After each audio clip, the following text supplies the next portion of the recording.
This is furious HOA Karens. Let me set the scene in one breath. Keep talking, I love adding notes. That was the first thing Ann Wright said to me when she stormed up my porch steps and started yelling that my steps were icy, and she was citing me for failure to maintain common safety unless I cleared them while she watched. She had a coffee tumbler in one hand like it was a prop, and her other hand was jabbing at the frost on the third step. I live in Annapolis, Maryland, in a neighborhood called Stonebrook, and the Stonebrook HOA board runs on gray areas and power grabs. I work as a commercial photographer, so I always have a camera and extra batteries, and right then I had my phone camera held chest-high recording every word. Ann is the records custodian for the board, which means she controls access to meeting minutes, covenants, and architectural approvals, and she uses that role like a weapon. She wore a blue-belted wool coat with the hood up over a gray knit beanie, and her gray pixie cut framed a face twisted into pure contempt. I said, "You are standing on my property right now." Ann said, "If you want mercy, move somewhere without an HOA. I am issuing a violation notice for unsafe conditions. You have until noon to salt and clear these steps while I document compliance." I said, "The covenant says homeowners maintain walkways. It does not say I have to do it on command while you watch." She smiled and said, "I can make this a lean conversation in one email." That line hit me hard because I am supporting family back home and I cannot afford surprise fees or a tow bill. My parents are dealing with medical expenses and I send money every month. An HOA lien could wreck everything. Ann tapped her tumbler against the railing and said, "You also have a plow berm at the end of your driveway. That is improper snow placement under Section 12.4. I will add that to the citation." I looked at the berm. The county plow had pushed it there 2 hours earlier when it cleared the street. I said, "The county plow did that." She said, "Your driveway, your responsibility. If the berm blocks the sidewalk or drainage, it is a hazard." I said, "It is 4 feet from the sidewalk and it is melting." She said, "I decide what is a hazard. If you do not move it by tonight, that is a second violation. Each violation is $250 plus administrative fees." I asked what administrative fees meant. Ann said, "Processing, inspection follow-up, and records filing. The fees are at the board's discretion." I realized she was inventing charges that were not in the covenants. I said, "Show me the covenant section that allows discretionary fees." She said, "I am the records custodian.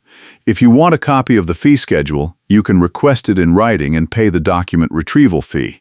I said, "How much is that fee?" She said, $75 per request, plus copy costs. I knew right then she was running a shakedown. The covenants do not mention retrieval fees. I asked when the board voted to add these fees. Ann said, "That is proprietary board business. If you want meeting minutes, submit a written request and I will review it." I said, "The state says homeowners have a right to inspect records." She said, "And I have a right to charge for my time." I said, "You work for the HOA, not a private company." She stepped down off my porch and said, "You have until noon for the steps and tonight for the berm. If you file a complaint, I will make sure every inspection going forward is thorough." Then she turned and walked back toward the street. A golf cart with a blinking amber light crawled past behind her, following the county plow truck that was making a second pass. I went inside and grabbed my laptop. I pulled up the Stonebrook covenants and searched for administrative fees. Nothing. I searched for document retrieval. Nothing. I searched for snow placement rules. Section 12.4 said homeowners must keep walkways and driveways clear of snow and ice in a reasonable time frame. It did not define reasonable, and it did not mention plow berms. I opened my email and saw a new message from the HOA management company time-stamped 10 minutes earlier. The subject line said, "Compliance inspection scheduled." The body said the board had scheduled a winter compliance hearing for me in 3 days at 10 in the morning during a forecasted winter storm. The email said failure to attend would result in automatic fines and potential lien filing. 3 days. A storm day. An impossible time. That was Anne's move. She was stacking pressure so I could not prepare. I called the management company and got voicemail. I left a message asking how the board could schedule a hearing with 3 days' notice during a storm and asking for a copy of the meeting minutes that authorized the new fees. Then I went outside and salted my porch steps. I did not do it because Anne ordered me to. I did it because I did not want her to have any excuse to escalate. While I spread the salt, I saw a couple on the porch 2 houses down watching like it was a show. The man raised his coffee mug at me. I gave him a nod. I shoveled the berm at the end of my driveway even though it was the county's plow mess. It took 40 minutes because the snow was wet and heavy and the bottom layer had frozen to the asphalt. My back ached and my gloves were soaked by the time I finished. I took photos of the cleared steps, the cleared berm, and the timestamp on my phone. Then I went back inside and started looking up Maryland HOA law. I found a state procedure complaint process that forces the HOA to respond to rule violations within 30 days. If the board is caught operating outside the covenants, the state can issue fines and mandate refunds. I bookmarked the page. That afternoon, I tried to leave the neighborhood to pick up more salt and a space heater because my furnace was struggling in the cold. When I got to the gate, I swiped my access card and the arm did not lift. I swiped again. Nothing. The screen flashed invalid credential. I reversed and tried the exit lane. Same thing. I was locked out of my own neighborhood. I called the gate vendor support line and explained the problem. The technician said he would check the logs and call me back. I sat in my car at the gate for 20 minutes while 2 other cars stacked up behind me. Finally, a truck came through the entrance lane and I followed it out before the arm dropped. I drove to the hardware store and bought 4 bags of salt, 2 space heaters, and a pack of AA batteries. On the way back, I stopped at a gas station to fill up. While I was pumping, a blue-belted wool coat appeared in my peripheral vision. It was Anne. She had her phone out, filming me. She said, "You left the neighborhood during a compliance review period. That is obstruction." I said, "I went to buy supplies." She said, "You are required to remain available for follow-up inspections." I said, "Show me that rule." She said, "It is in the enforcement protocol." I said, "The covenants do not mention an enforcement protocol."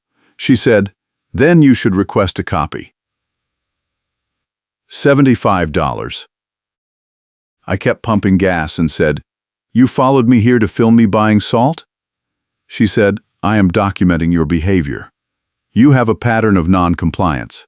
I said, "What pattern?" She said, "Last month you had a holiday wreath on your door past January 5th. That is a seasonal decor violation." I said, "The covenant says decorations must come down within a reasonable time after the holiday. I took it down January 6th. She said, "Reasonable is defined by the board, and we define it as January 5th. I said, "That is not in the covenants." She said, "It is in the board meeting minutes from 2018. If you want a copy, you know the fee." I finished pumping and said, "You are harassing me." She said, "I am performing my duties as records custodian. If you do not like it, file a complaint.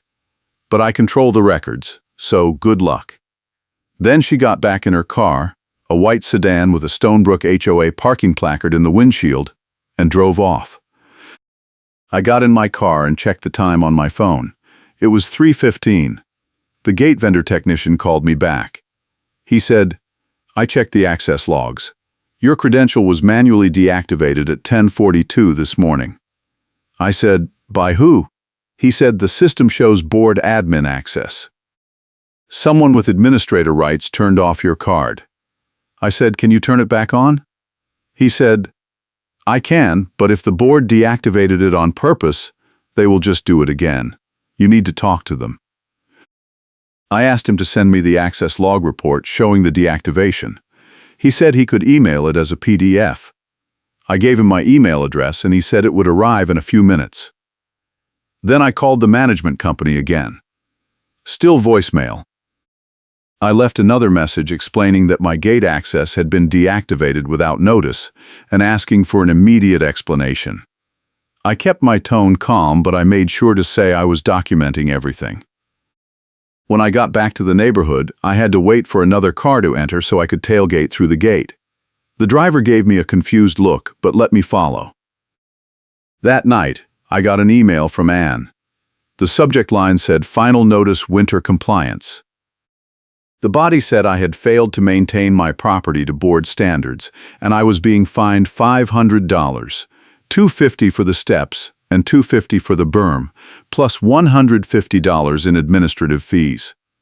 Total $650 due within 7 days, or the board would file a lien. The email also said my gate access had been suspended pending resolution of outstanding violations. I was allowed to enter and exit only during business hours with board approval. I read the email 3 times. They were trying to trap me in my house unless I paid. I forwarded the email to the gate vendor technician and asked if the suspension was legal. He replied 20 minutes later and said the gate system contract does not allow the board to restrict access for unpaid fines unless the homeowner is in default on assessments. Fines are not assessments. He said if I wanted, he could provide a formal statement explaining that the lockout was outside the scope of the contract. I said yes, send it, and include the access log. He sent both documents within an hour. I saved them in a folder labeled Evidence. The next morning, I woke up to the sound of a truck engine idling outside. I looked out the window and saw a landscaping truck with 2 workers unloading orange safety cones and a roll of caution tape. They were setting up a perimeter around the end of my driveway where the berm had been. One of the workers hammered a wooden stake into the frozen ground and tied the tape to it. I threw on my parka and went outside. I said, "What are you doing?" The worker said, "HOA sent us. We are marking a hazard zone." I said, "There is no hazard. I cleared the berm yesterday." He shrugged and said, "We just follow the work order. Take it up with the board." I asked to see the work order. He pulled a clipboard from the truck cab and showed me. It was on Stonebrook HOA letterhead with Anne's signature at the bottom. The order said Emergency Safety Remediation Driveway Hazard Unit 42. My address. The notes section said contractor authorized to secure area and invoice board for labor. I took a photo of the work order with my phone. I said, "Who is paying for this?" The worker said, "The board. Then they bill the homeowner." I said, "I did not request this." He said, "Does not matter. Work order is signed." They finished taping off my driveway and left. I was blocked in. I could not get my car out without driving over the tape and stakes, and I knew if I did that, Anne would add another violation for tampering with safety equipment. I called the management company again. This time, someone answered. A woman named Lisa said, "Stonebrook HOA, how can I help you?" I explained the situation. She said, "Let me pull up your file." There was typing. She said, "I see you have an open compliance case. The board authorized remediation for a snow hazard." I said, "I cleared the snow. There is no hazard." She said, "The board has discretion to determine hazards. If you disagree, you can appeal at the hearing." I said, "The hearing is in 2 days during a storm. How is that reasonable notice?" She said, "The board sets hearing schedules. If you cannot attend, you can submit a written statement." I said, "My gate access has been suspended. That is illegal." She said, "The board can suspend access for safety reasons." I said, "Show me the covenant section." She said, "I do not have the covenants in front of me. You would need to request them from the records custodian." I said, "The records custodian is the one harassing me." She said, "I am just the management company. We do not get involved in board decisions. If you have a complaint, file it with the board."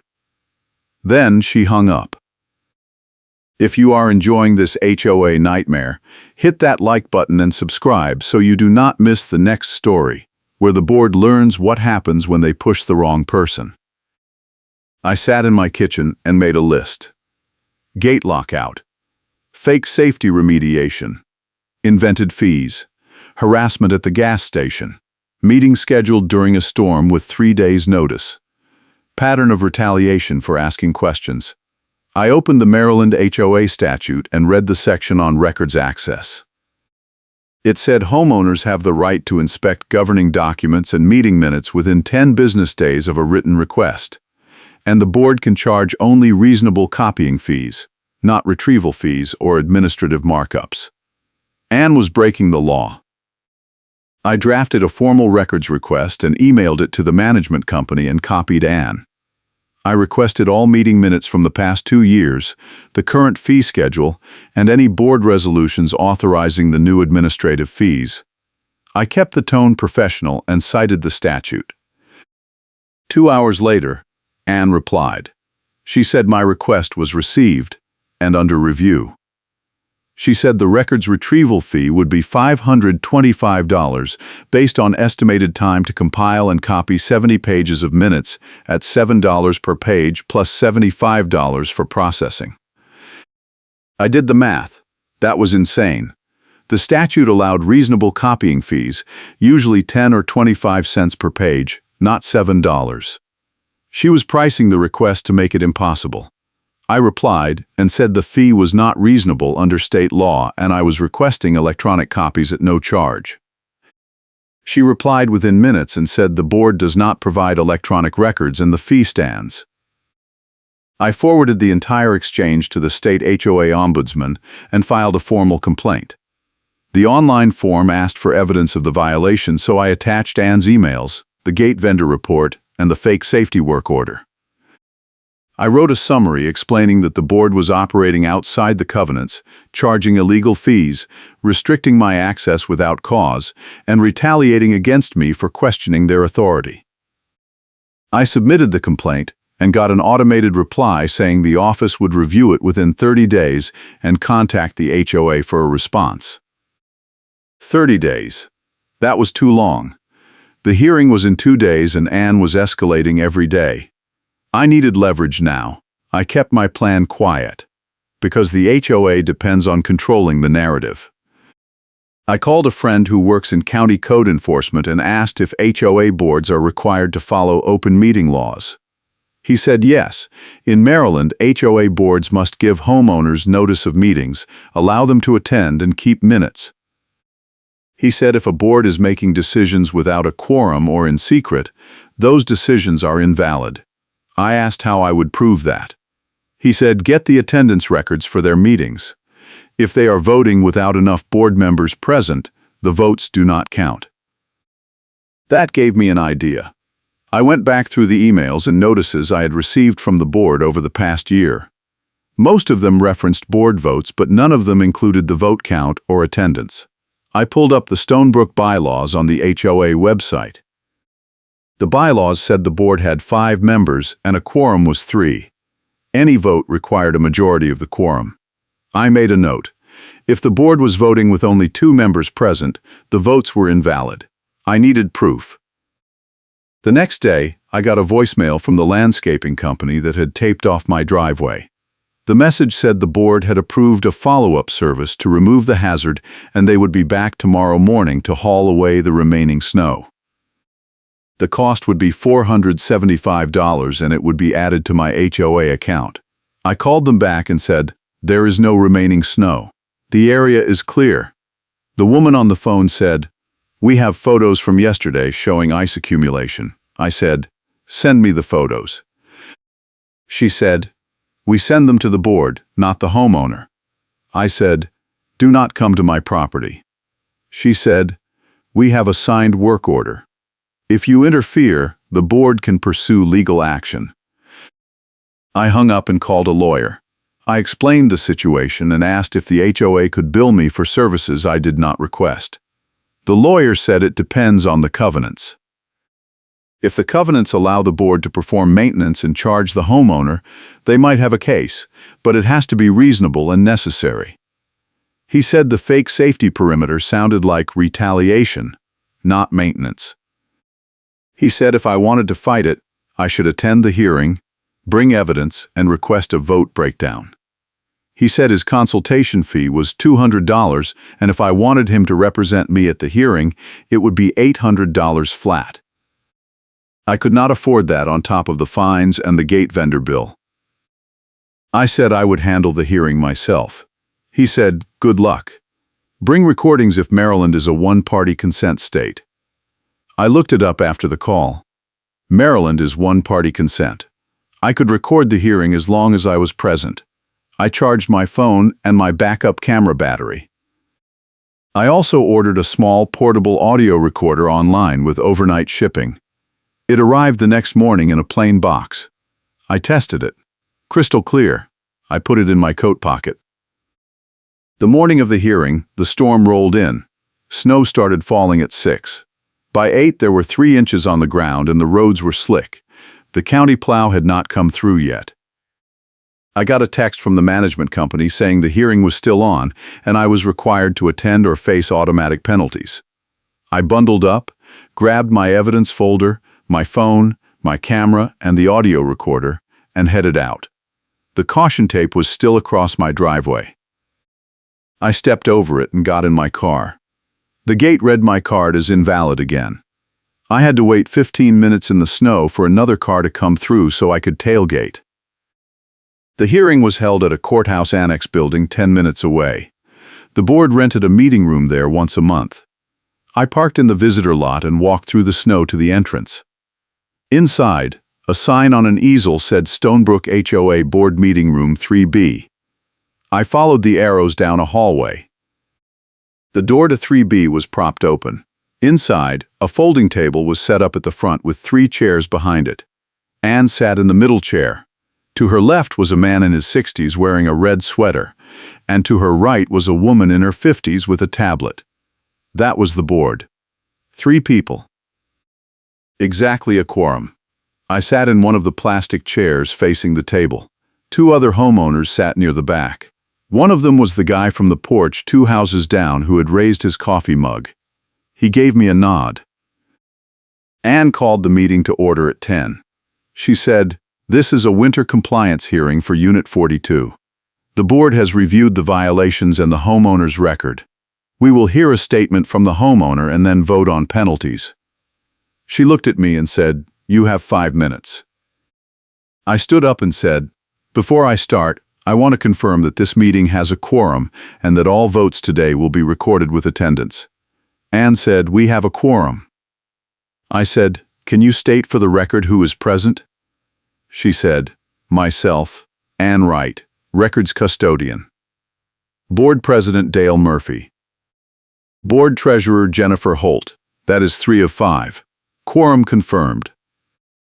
I said, "Where are the other 2 board members?" Anne said, "They are not required to attend every meeting." I said, "But they are required to vote on fines and liens." She said, "We have a quorum. We can vote."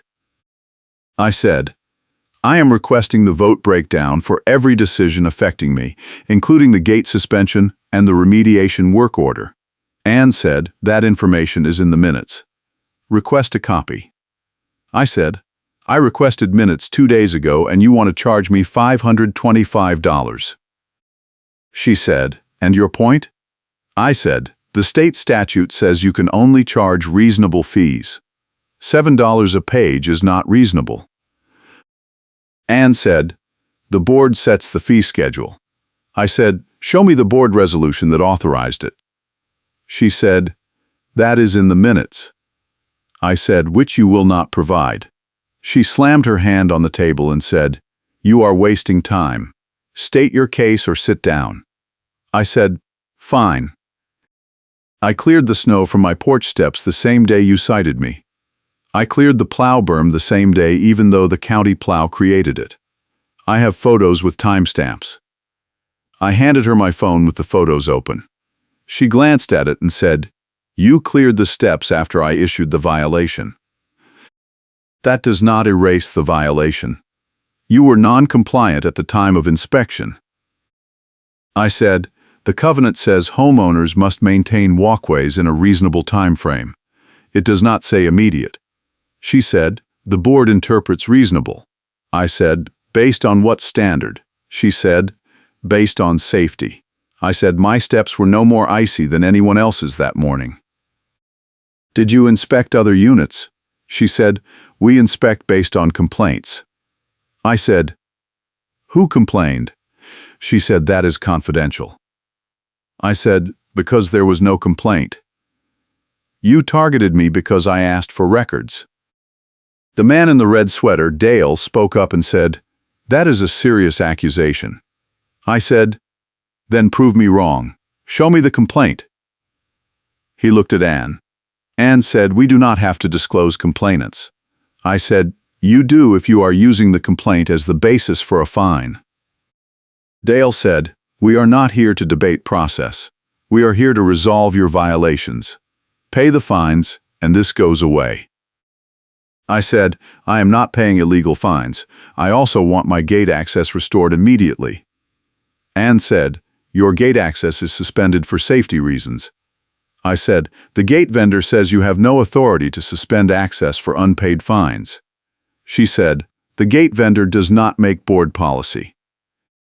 I said, "The gate vendor operates under a contract that limits your authority." I pulled the vendor report from my folder and handed it to her. She read it and her face went red. She said, "This report is irrelevant. The board has final say on all amenity access." I said, "Not if you are violating your own contract. I also want to address the fake safety remediation. You sent a landscaping crew to my property without my permission and billed me $475 for work I did not request." Anne said, "The crew was authorized under emergency safety provisions." I said, "What emergency?" I cleared the snow. She said there was residual ice. I said, "Show me the photos." She said, "The contractor has them." I said, "Then produce them." She said, "I do not have to produce anything. You are in violation." That is the finding. I said, "You are retaliating against me because I filed a records request. You locked me out of the gate. You sent vendors to my property. You scheduled this hearing during a storm with 3 days' notice. You are inventing fees and charging me for work I did not ask for. This is not about safety. This is about control." Anne stood up and said, "If you want mercy, move somewhere without an HOA." I said, "You already said that." She said, "Because it is true. The board has the authority to enforce compliance, and you are non-compliant. The vote is $500 in fines, plus administrative fees, plus contractor charges. Total $1,125 due in 7 days or we file a lien." Dale said, "All in favor?" He and Jennifer raised their hands. Anne raised hers. I said, "I am recording this." Anne said, "So? This is a public meeting." I said, "Good. Then you will not mind if I submit the recording to the state ombudsman." She said, "Submit whatever you want. We are voting." The motion passes 3-0. Dale said, "Meeting adjourned." They started packing up their papers. I said, "You are going to regret this." I walked out of the room. The guy from 2 houses down followed me into the hallway. He said that was brutal. I said, "It gets worse." He said, "I am Ron. I am dealing with them too. They cited me for parking my truck in my driveway overnight." I said, "That is insane." He said, "Welcome to Stonebrook. Listen, I have been to 4 board meetings this year. Anne runs the show. Dale and Jennifer just rubber stamp whatever she says. The other 2 board members never show up." I said, "Why not?" He said, "I do not know." I tried to ask and Anne said it was none of my business. I asked Ron if he had ever seen meeting minutes. He said, "Never. I requested them once and Anne said they were not finalized. That was 8 months ago." I said, "She is stonewalling everyone." He said, "Yep." A few of us have been talking about running for the board next election, but Anne controls the ballot process. She decides who is eligible to run. I said, "That is illegal." He said, "Probably. But no one has the money to fight her." I said, "I might have a way." He said, "I am listening." I told Ron about the state complaint I filed and the vendor report showing the gate lockout was outside the contract. I told him about the fake fees and the emergency remediation scam. I said, "If we can prove the board is voting without a quorum or operating outside the covenants, we can invalidate their decisions." Ron said, "How do we prove that?" I said, "I have the recordings from today. I also have emails. If we can get other homeowners to share their violation notices and show a pattern, we can build a case." Ron said, "I am in. I can talk to a couple other people who are dealing with the same thing." I said, "Do it. I need signed statements and copies of their notices." He said, "I will get them to you by tomorrow."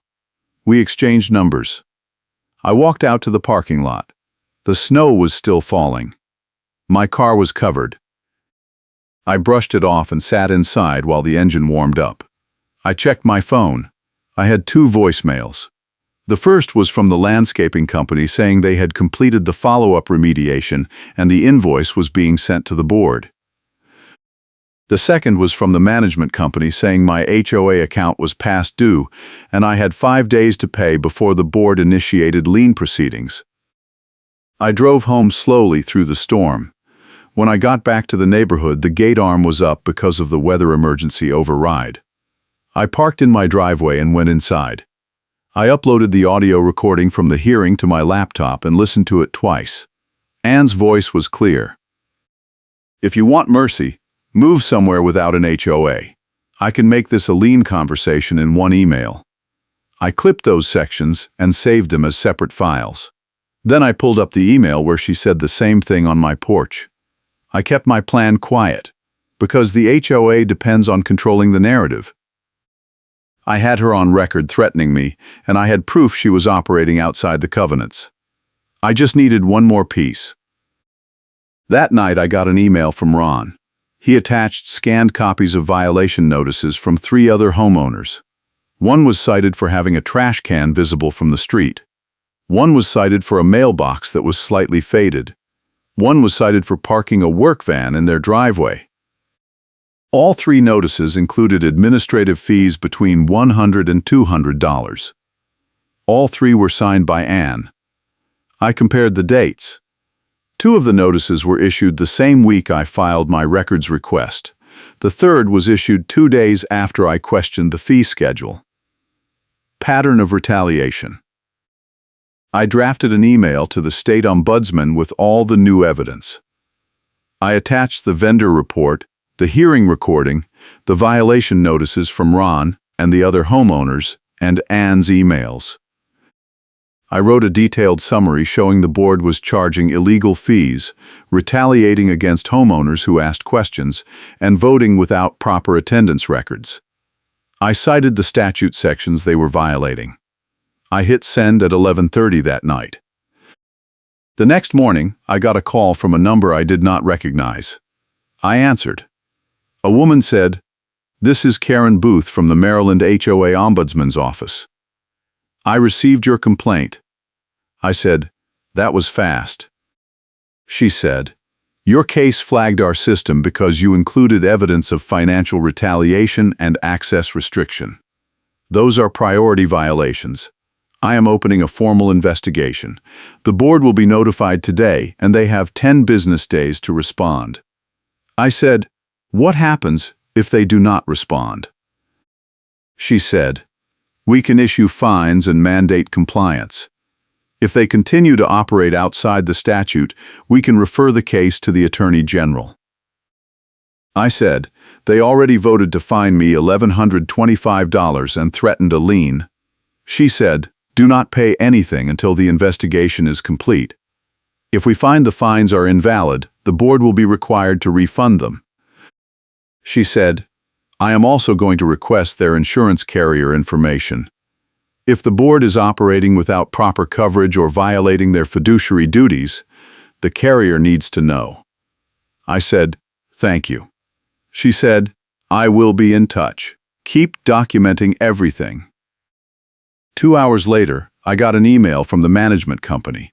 The subject line said HOA investigation notice.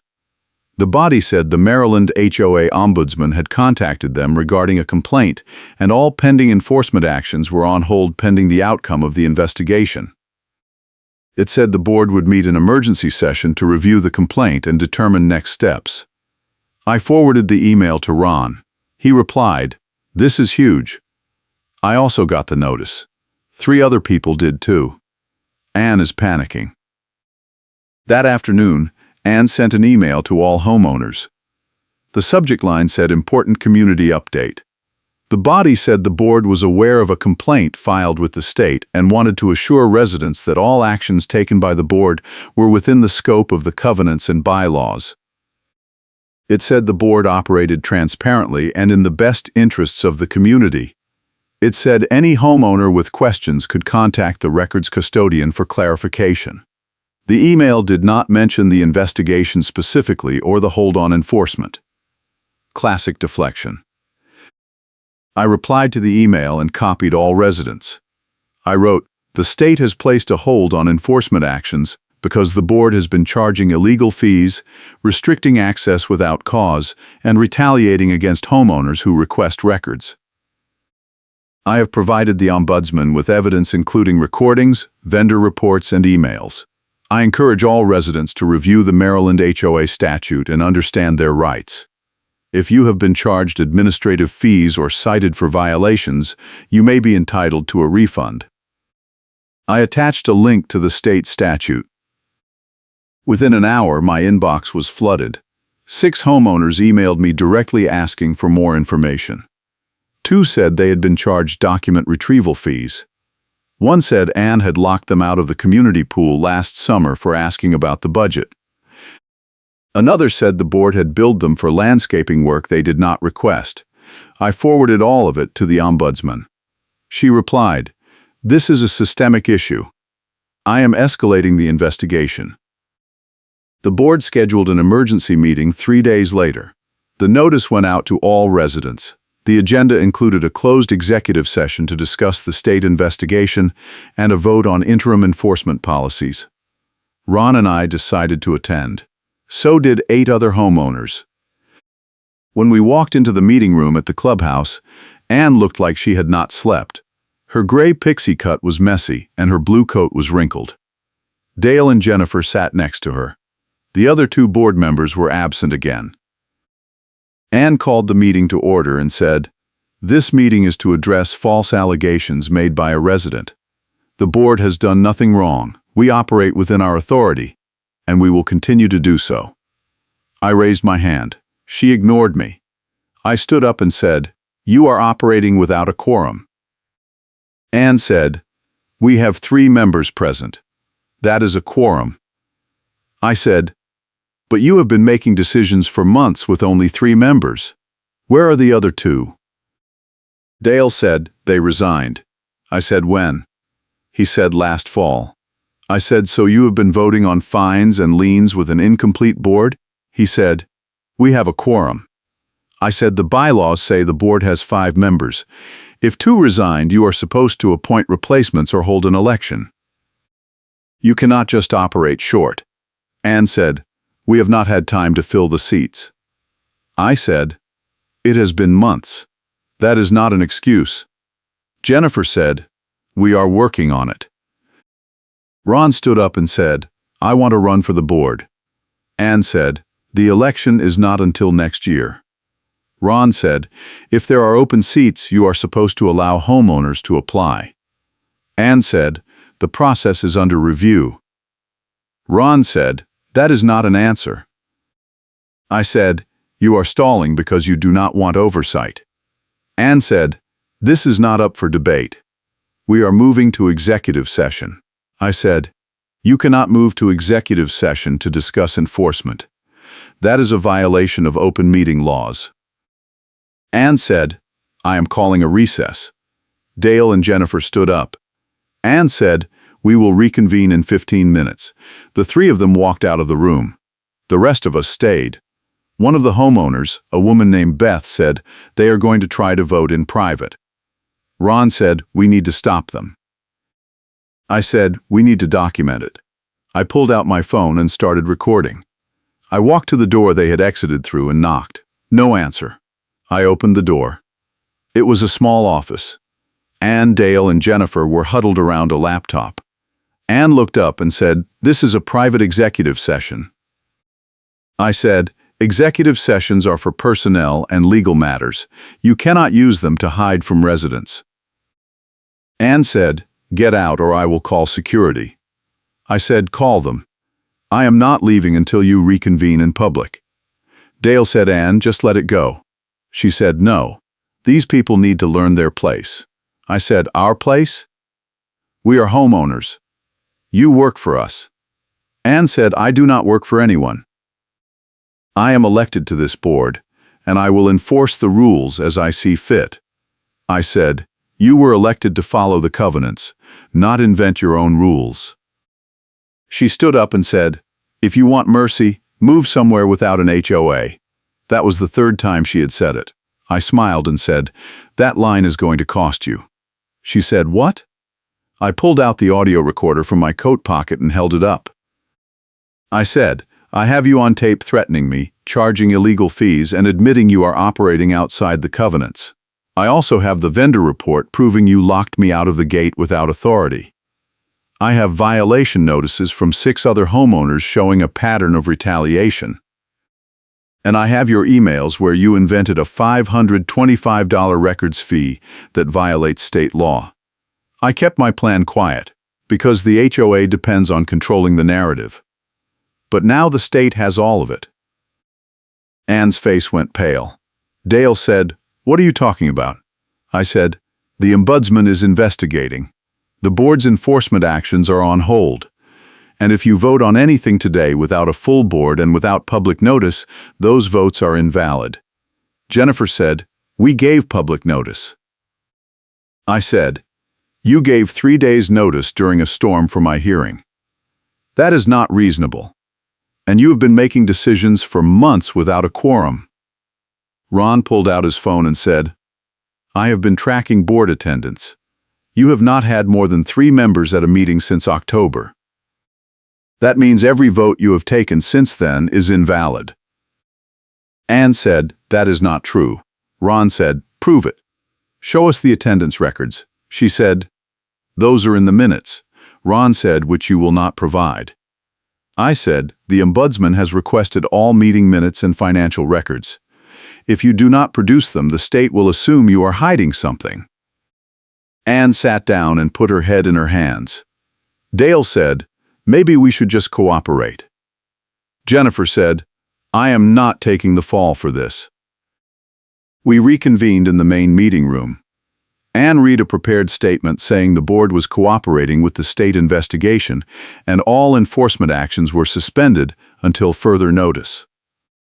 She said homeowners who had been charged administrative fees could submit a refund request and the board would review them on a case-by-case basis. I said, not good enough. You need to refund all illegal fees immediately and restore gate access for everyone you locked out. Anne said, that is up to the board to decide. I said, no, it is up to the state. And if you do not comply, they will mandate it. The meeting ended 20 minutes later. Anne refused to take questions. As we walked out, Ron said, that was amazing. I said, it is not over yet. We need to make sure they actually follow through. He said, what if they do not? I said, then the state will force them to.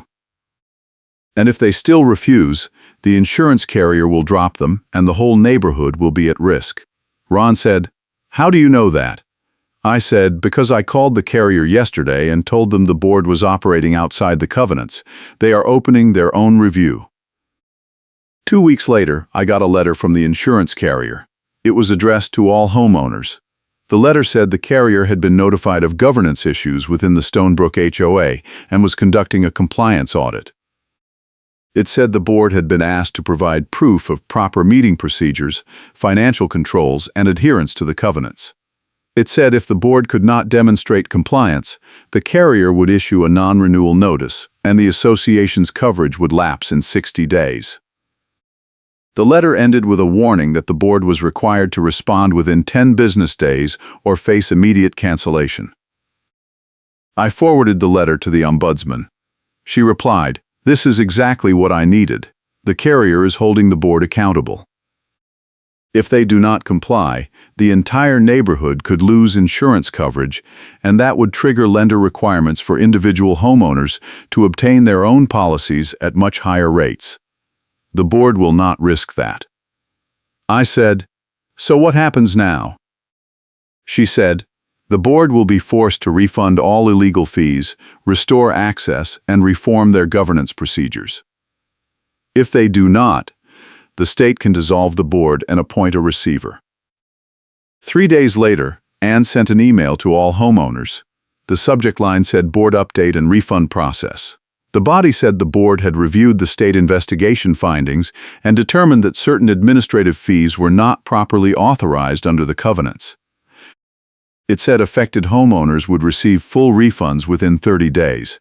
It said gate access restrictions had been lifted and all residents now had full amenity access. It said the board was in the process of appointing 2 new members to fill the vacant seats and would hold an open election in 60 days. The email ended with an apology for any inconvenience. I got my refund check 2 weeks later. $650 for the original fines, $475 for the fake remediation, and $75 for the records request fee I had refused to pay. Total $1,200. Ron got a check too. So did the other homeowners who had filed complaints. The board also sent a formal letter saying all violation notices issued under Ann's tenure were under review, and any found to be improperly issued would be voided. The emergency election was held on a Saturday in March. Ron ran for one of the open seats. So did Beth and 2 other homeowners who had been targeted by Ann. Ann did not run. At the meeting, Dale announced that Ann had resigned as records custodian effective immediately. He said she was stepping back from HOA leadership to focus on personal matters. The room was silent. Then someone in the back started clapping. The applause spread. Ann was not at the meeting. Ron won his seat. Beth won the other. The new board voted to hire a professional management company to handle records requests and fee administration. They also voted to post all meeting minutes online within 7 days of each meeting, and to eliminate all administrative fees not explicitly authorized in the covenants. The vote was unanimous. At the final showdown in the courthouse hallway right before a hearing on a storm day, I presented the audio recording during the final showdown and quoted Ann's own words back to her. "Karen is outvoted so hard the room laughs." The funny karma beat came when Karen says it is about safety and the insurer email says stop. A state procedure complaint that forces the HOA to respond created the leverage I needed. The HOA refunds the snow-related fines and fees to everyone affected. I ran into Ann once more, 3 months later at the grocery store. She was in the cereal aisle. I walked past her without saying anything. She looked at me and said, "You ruined everything." I stopped and said, "No, you did that yourself. You could have followed the rules." She said, "I was protecting the community." I said, "You were protecting your power. There is a difference." She did not reply. I kept walking. I still live in Stonebrook. The new board is not perfect, but they follow the covenants and they answer questions. Ron and Beth pushed through a transparency policy that requires the board to post financials every quarter and hold open forums twice a year. The neighborhood feels different now. People are not afraid to ask questions. The golf cart with the blinking amber light still crawls around during snowstorms, but it is not following me anymore. My gate card works. My driveway is clear. I have not received a violation notice in months. Last week, I got an email from the Ombudsman. She said the investigation was officially closed and the board had been cleared of any further violations. She thanked me for the evidence and said my case had prompted the state to review governance practices at other HOAs across Maryland. She said reforms were being drafted to prevent boards from charging illegal fees and restricting access without cause. She said my complaint had made a difference. I printed the email and put it in the evidence folder. Then I closed the folder and put it on a shelf in my office. I do not need it anymore, but I am keeping it just in case. Because in a neighborhood where gray areas equal HOA power grabs, you never know when you will need proof that you were right. Thanks for watching. I will see you in the next HOA story.